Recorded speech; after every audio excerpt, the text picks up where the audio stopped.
വിശുദ്ധ മത്തായി എഴുതിയ സുവിശേഷം 3-ാം അധ്യായം 7 മുതൽ 12 വരെയുള്ള വചനങ്ങൾ.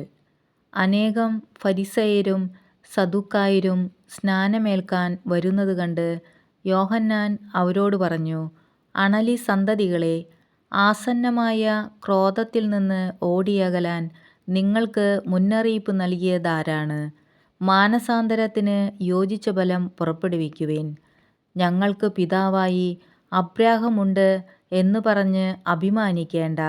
ഈ കല്ലുകളിൽ നിന്ന് അബ്രാഹത്തിന് സന്താനങ്ങളെ പുറപ്പെടുവിക്കാൻ ദൈവത്തിന് കഴിയുമെന്ന് ഞാൻ നിങ്ങളോട് പറയുന്നു. വൃക്ഷങ്ങളുടെ വേരിന് കോടാലി വച്ചു കഴിഞ്ഞു. നല്ല ഫലം കായ്ക്കാത്ത വൃക്ഷങ്ങളെല്ലാം വെട്ടി തീയിലെറിയും. മാനസാന്തരത്തിനായി ഞാൻ ജലം കൊണ്ട് നിങ്ങളെ സ്നാനപ്പെടുത്തി.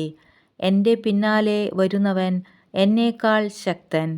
അവൻ്റെ ചെരിപ്പു വഹിക്കാൻ പോലും ഞാൻ യോഗ്യനല്ല.